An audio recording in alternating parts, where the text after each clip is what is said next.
Hello guys, welcome back. पिछले video में हमने देखा था कि नैपसैक प्रॉब्लम क्या होती है, उसके डिफरेंट टाइप्स क्या होते हैं, कैसे हम उसे आइडेंटिफाई करते हैं, और हमने लास्ट में थोड़ा बहुत रिकर्सन रिवाइज किया था। ठीक है, आज हम देखेंगे 01 नैपसैक। 01 नैपसैक क्या होती है? तो हमें क्या है, आइटम्स दिया हुआ है, हर आइटम्स के हमें वेट दिया हुआ है और वैल्यू दिया हुआ है। कुछ वेट दिया होगा और वैल्यूज दिया होगा हर आइटम्स के लिए। और हमें क्या दिया हुआ है, एक बैग दिया हुआ है जिसकी कैपेसिटी है W।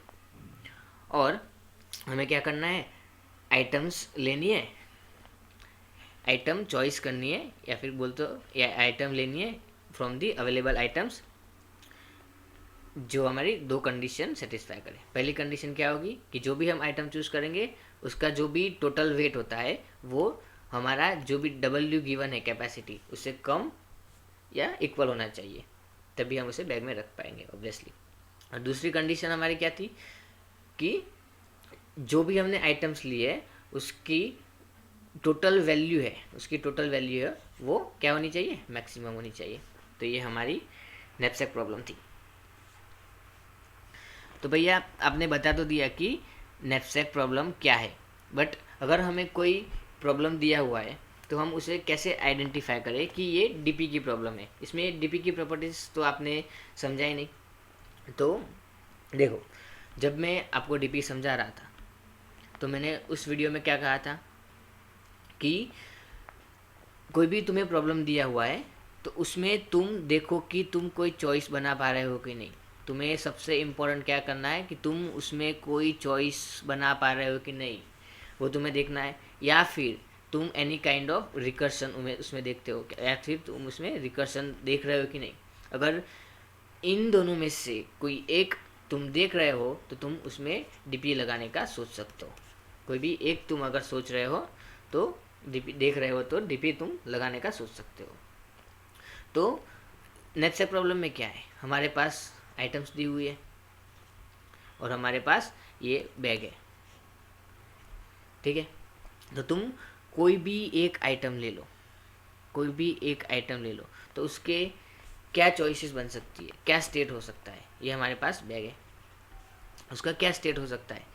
तो या तो वो आइटम हमारे बैग में आएगी, हम उसको लेंगे, इंक्लूड करेंगे, या फिर हम उसे एक्सक्लूड कर देंगे, हम उस आइटम को नहीं लेंगे, कंसीडर नहीं करेंगे।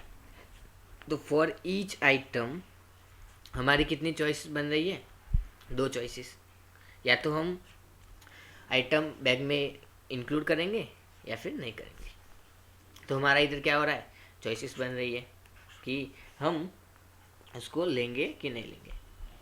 ठीक है, तो अगर हमारी चॉइसेस बन रही है तो हम इससे रिकर्सन कैसे लिखेंगे। हमें मैंने क्या बताया था वीडियो में, कोई भी अगर तुम डीपी की प्रॉब्लम सॉल्व कर रहे हो, और मैं ये बात हर वीडियो में रिपीट करूंगा कि अगर तुम जब भी डीपी का प्रॉब्लम सॉल्व कर रहे हो तो तुम्हें सबसे पहले रिकर्सन का सोचना है। तुम रिकर्सिव कॉल या रिकर्सिव ट्री कैसे लिखोगे वो तुम्हें देखना है। तो हम क्या करेंगे, नैपसैक का हमें रिकर्सिव ट्री लिखना होगा। हमारे पास क्या है, आइटम्स है और बैग है, इधर तुम इसको इंक्लूड करोगे या फिर नहीं करोगे। तो ये क्या बन रहा है तुम्हारा, एक ट्री, कि तुम इसको इंक्लूड करोगे या नहीं करोगे। दो तुम्हारे कॉल बन रहे हैं। तो फॉर ईच आइटम क्या हो रहा है, मान लो कि हमारे पास नैपसैक हमें ढूंढना है मैक्सिमम वैल्यू। ये फंक्शन है जो हमें देख क्या रिटर्न करेगा कि maximum value for N and W। N क्या है, नंबर ऑफ आइटम्स है, ऑब्वियसली तुम्हें दिया होगा, तुम्हारे पास वेट और वैल्यू का अरे ऑब्वियसली तुम्हारे पास है, वो तो कांस्टेंट है। हमारे पास दो है, for the given N number of items and W the capacity of bag the total weight which we can take at max. तुम्हारे पास एन और W है, तो तुम्हारे पास फॉर ईच आइटम क्या चॉइसेस बन सकती है। तो सबसे पहले तुम्हें क्या देखना है, सबसे पहले देखना है कि तुम्हारा जो भी वेट है, क्या देखोगे तुम कि तुम्हारा अभी फ़िलहाल जो रिमेनिंग या करंट वेट है वो ग्रेटर देन और इक्वल्स टू होना चाहिए जो भी हम आइटम अभी कंसिडर कर रहे हैं उसके वेट से। तो तुम्हारा जो भी वेट है, अगर तुम्हारी जो आइटम का वेट ज़्यादा है, डब्ल्यू से तुम्हारी आइटम का वेट ज़्यादा है, तो तुम उसको बैग में रख ही नहीं सकते। तो पहली चीज़ क्या है, तुम्हारा वेट ज़्यादा या कम है। अगर ये कंडीशन ट्रू होती है तो तुम्हारे पास दो चॉइसेस है, क्या कि तुम उसको इंक्लूड करोगे। तो अगर इंक्लूड करते हो तो अगर तो हमारे पास ये nth आइटम है, तो वो पहले कितनी थी, n-1 इंक्लूड कर रहे हो तुम इसे, n-1 हमने सॉल्व कर दिया है। रिकर्शन में क्या बोला था, जब भी तुम सब प्रॉब्लम्स लिख रहे हो तो तुम्हें सब प्रॉब्लम्स की कोई टेंशन नहीं लेनी है, कोई फिक्र नहीं लेनी है, वो तुम्हें मेथड सॉल्व करके दे देगा। तुम जो भी ये फंक्शन कॉल कर रहे हो वो तुम्हें सॉल्व करके दे देगा, ठीक है। तो अगर हम nth आइटम कंसिडर करें कि हमें ये लेनी है, तो हमें जो n-1 आइटम्स, हमारे कितनी आइटम बचेगी, n-1 आइटम्स बचेगी, और हमारा वेट कितना बचेगा, जो भी टोटल अभी हमारा जो वेट है उसमें से हम क्या एक्सक्लूड माइनस कर देंगे, जो भी हमारे आइटम का वेट है वो, ठीक है, ठीक है। और हमें एक कितनी वैल्यू मिलेगी, जो भी हमारी जो आइटम की वैल्यू होगी वो, मान लो कि nth पे वैल्यू है और वेट nth पे है, ठीक है। तो हमें ये मिलेगी। दूसरी चॉइस क्या है हमारे पास कि हम आइटम को ले ही ना। अगर हम आइटम को नहीं लेते तो क्या होता है, n-1 एक आइटम कम हो गई, एक आइटम हमें हमें हमने क्या बोला कि हम जो nth वाली आइटम है वो हम नहीं लेंगे। तो हमारे पास कितनी आइटम बची, n-1 आइटम बची। तो जो भी हमारी n-1 आइटम्स बची उसमें से हम, हमारे पास अभी कैपेसिटी कितनी है, W, हमने यूज़ ही नहीं किया ना कैपेसिटी, तो हमने आइटम रखी ही नहीं बैग में, हमने छोड़ दिया उसको। तो ये हमारा क्या होगा, कैपेसिटी कितनी रहेगी, W रहेगी। तो इनमें से हमें क्या लेना है, मैक्सिमम। क्या करना है, इन दोनों में से जो भी हमारी मैक्सिमम वैल्यू होगी वो ले लेंगे, ठीक है। अगर तुम्हारा जो भी वेट गिवन है वो ग्रेटर देन और इक्वल्स टू है तुम्हारे आइटम्स के वेट से। अगर मान लो कि तुम्हारा जो वेट है वो स्मॉलर है, तो क्या करोगे, उस केस में हमारे पास एक ही चॉइस बचती है कि हम आइटम को बैग में नहीं रख सकते। तो nth आइटम हमने निकाल दिया, तो कितनी आइटम बची, n-1, और हमारा वेट कितना रहेगा, W, क्योंकि हमने आइटम लिया ही नहीं। तो ये तुम्हारा हो गया रिकर्सिव कॉल, ठीक है, मतलब प्रॉब्लम तुम्हारी सॉल्व हो गई, समझ लो, हो गया। अभी हम इससे रिकर्सन मेथड लिखेंगे, ठीक है। अभी हम इससे हमारा फंक्शन लिखेंगे, वो कैसे लिखेंगे, चलो ये समझ आ गया ना। सबसे ज़्यादा इम्पोर्टेंट है कि तुम रिकर्सिव कॉल लिख पा रहे हो, ठीक है। तो ये तुम्हारा हो गया।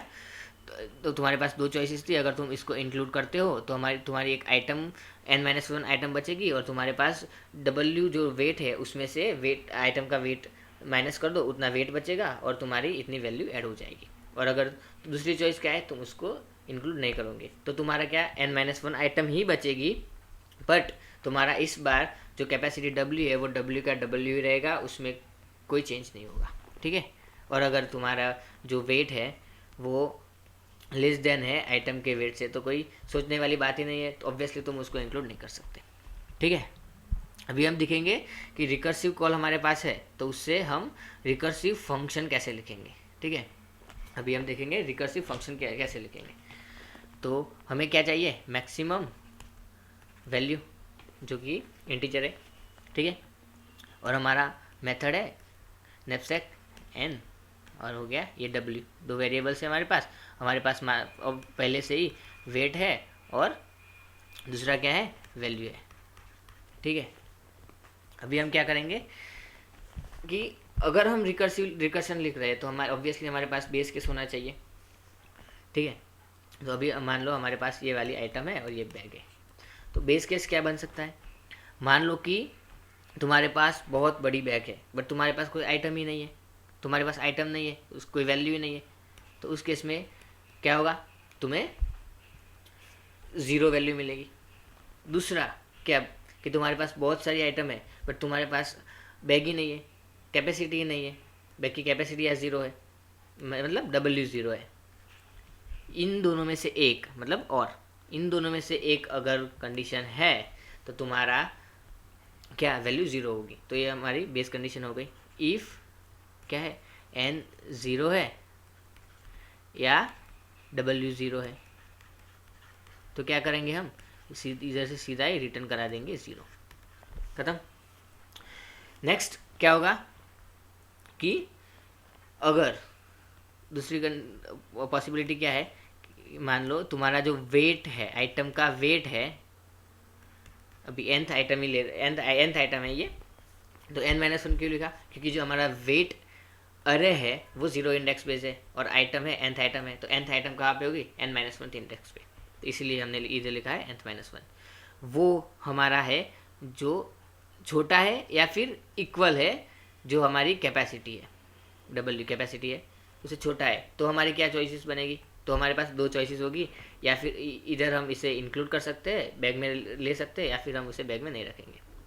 तो अगर, और हमें उन दोनों में से मैक्सिमम लेनी है, ठीक है। अगर हम इसे बैग में रखते हैं तो क्या होता है, एक n माइनस वन आइटम बचेगी ऑब्वियसली, और क्या होगा, हमारा वेट कम हो जाएगा, बैग की कैपेसिटी, बैग में हम वेट रखेंगे तो बैग की रिमेनिंग कैपेसिटी कम हो जाएगी, कितनी होगी, W minus n minus one. n minus one समझ आएगा ना, इंडेक्स क्यों लिखा है, क्योंकि वेट है जो ज़ीरो इंडेक्स्ड अरे है हमारे पास, ठीक है। और इसमें वैल्यू ऐड हो जाएगी, कितनी वैल्यू ऐड होगी, जो भी वैल्यू होगी आइटम की, कितनी value of n minus one, ठीक है। दूसरी चॉइस क्या है कि हम उसको आइटम को ऐड ही ना करें, मतलब ले ही ना, हमने बैग में ले ही ना, तो उसमें क्या होगा कि तुम्हारा आइटम एक कम हो गई और बट वेट तुम्हारा ऐसे का ऐसा ही रहेगा, ठीक है। अगर पर ये तभी करेंगे, और इन दोनों में से हमें कौन सी लेनी है, मैक्सिमम लेनी है, ठीक है। ये तुम्हारी हो गई वैल्यू, मान लो वैल्यू हो गई ये, ठीक है। अभी ये तब होगा जब हमारा जो आइटम का वेट है जो छोटा होगा या फिर इक्वल होगा डब्ल्यू के, और अगर नहीं है तो क्या होगा, तो उसके लिए एल्स कंडीशन लिख देते हैं। अगर ऐसा नहीं है तो क्या होगा, जो हमारी वैल्यू आएगी, जो भी हमारी वैल्यू आएगी कितनी होगी, हम उसको एक ही चॉइस बचती है अपने पास कि हम n माइनस वन आइटम बचेगी, हम इसको बैग में रख नहीं सकते, तो डब्ल्यू का डब्ल्यू ही रहेगा, ठीक है। तो यही हमारे पास होता है, और हम लास्ट में क्या करेंगे, इसी को हम रिटर्न करा देंगे, रिटर्न करा देंगे, जो भी हमें वैल्यू मिली है वो हम रिटर्न करा देंगे, ठीक है। ये हमारा हो गया नैपसैक का रिकर्सिव फंक्शन, मतलब हमारी डीपी की प्रॉब्लम सॉल्व हो गई है, समझ, ऐसा मान लो। क्योंकि अब हमें क्या करना है, इस पे रिकर्सिव लिख दिया हमें, अभी हमें इस पे डीपी लगाना है, क्या करेंगे हम, मेमोराइजेशन करेंगे, ठीक है। तो अभी क्वेश्चन क्या है कि हमें कैसे पता चलेगा कि हम कौन सा डेटा स्ट्रक्चर यूज़ करेंगे इसको मेमोराइज करने के लिए, ठीक है। तो हमें रिटर्न क्या कराना है, वैल्यू कौन सी है, इंटीजर, इंटीजर उसको मान लेते हैं डीपी कर देते हैं, ठीक है। अभी हमारे पास दो वेरिएबल्स है, दो ऐसी चीज़ें हैं जो चेंज हो रही है, मतलब फॉर क्या होगा कि n की वैल्यू कम हो रही है, w की भी कम हो रही है, तो ये वैल्यूज़ कहाँ तक होगी, n से लेके 0 तक, n प्लस वन और w प्लस वन, ठीक है। ये हमने ले लिया, इसको इनिशियली माइनस वन कर देते हैं ताकि हमें पता चले कि ये सब प्रॉब्लम है जो पहली बार आ रही है या फिर हमने पहले इसे सॉल्व किया हुआ है कि नहीं, ठीक है। तो कैसे हमने देखा कि हम यही मैट्रिक्स यूज़ करेंगे, D n plus one W plus one use करेंगे, क्योंकि हमारे पास दो वेरिएबल्स है जो चेंज हो रही है, दो स्टेट है हमारे पास, और हमें इंटीजर वैल्यू चाहिए, ठीक है। ये पता चल गया ना कि क्या, क्यों हमने ये लिया, क्यों हम इसे स्टोर करेंगे, ठीक है। तो अभी क्या करना है, अभी हम जब भी हमारे पास प्रॉब्लम आएगी हम चेक करेंगे, क्या चेक करेंगे कि इफ़ पहले से सॉल्व हो चुकी है कि नहीं, पहले हमने इसे सॉल्व किया है कि नहीं। अगर ये पहले से सॉल्व कर दिया है, मतलब ये माइनस वन नहीं होगा, ऑब्वियसली कुछ वैल्यू हमने स्टोर कराई होगी, तो उस केस में हम इधर से ही कैलकुलेट करने की जगह सीधा रिटर्न कर देंगे D P of N W, ख़त्म, समझ गए।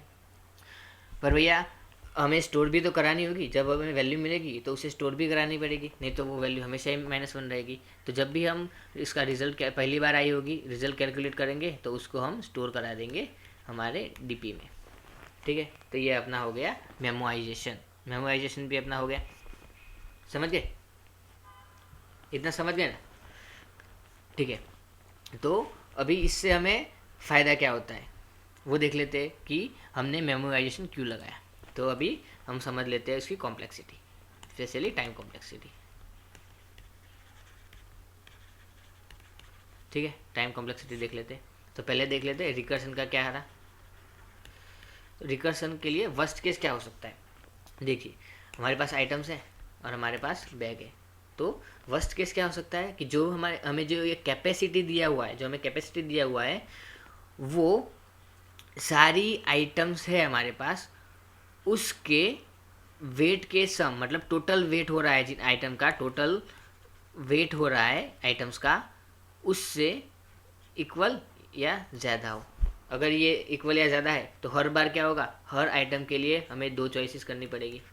हर आइटम के लिए हमें क्या करना पड़ेगा, 2 चॉइसेस करने के लिए, इधर हम इसे इंक्लूड करेंगे या फिर एक्सक्लूड करेंगे, इधर इंक्लूड करेंगे या एक्सक्लूड करेंगे। फर्स्ट केस में हमारे पास for each item will have 2 choices. तो क्या होगा, हमारे पास n आइटम है, हर सब के लिए हम क्या कर रहे हैं, 2 चॉइसेस लगा रहे हैं हर स्टेप पे। तो हमारा इसका टाइम कॉम्प्लेक्सिटी क्या होगा, 2n, क्या होगा 2n। तो भैया हमने मेमोराइजेशन भी तो किया है, तो हमने वो क्यों किया वो अभी तुम्हें पता चल जाएगा। तो मेमोराइजेशन में हमारी देखते हैं कितनी टाइम कॉम्प्लेक्सिटी लगती है, ठीक है। तो अभी हमारे पास क्या है, हमने n और w, क्यों हमने क्या किया है, अभी डीपी बनाई है n और w। मैक्सिमम हमारी सब प्रॉब्लम्स कितनी हो सकती है, मैक्सिमम सब प्रॉब्लम्स, क्योंकि यहाँ पर ओनली n और w ही चेंज हो रहे हैं। तो n की वैल्यूज़ क्या हो सकती है, और n की वैल्यूज़ क्या है 0 to n, और w की वैल्यू क्या है 0 to w। तो मैक्सिमम हमारी जो है सब प्रॉब्लम्स कितनी होगी, n इंटू डब्ल्यू। तो जो हमारी सब प्रॉब्लम्स है वो पहली बार आएगी तभी हम उसको सॉल्व करेंगे, अगर दूसरी बार आ रही है तो हम क्या करेंगे, सीधा ही रिजल्ट रिटर्न कर देंगे। तो उस केस में हमारी जो मैक्सिमम जो सब प्रॉब्लम्स बन रही है वो है n इंटू डब्ल्यू। तो हमारा टाइम कॉम्प्लेक्सिटी कितना हो जाएगा, कितना होगा, order of n into W, ठीक है। तो इससे हमारा क्या, एक्सपोनेंशियल से पॉलिनोमियल का हमारा ऑप्टिमाइजेशन हुआ जब हमने मेमोराइजेशन यूज़ किया। तो इसीलिए हम डीपी यूज़ करते हैं to optimize the recursion. DP simply है ऑप्टिमाइजेशन ओवर रिकर्शन, ठीक है। अभी नेक्स्ट वीडियो में हम देखेंगे टॉप डाउन अप्रोच। ये वीडियो ऐसे भी बहुत बड़ा हो गया है, तो नेक्स्ट वीडियो में हम टेबुलेशन देखेंगे, मतलब टॉप डाउन अप्रोच देखेंगे, ठीक है। तो लाइक सब्सक्राइब कर देना, थैंक यू।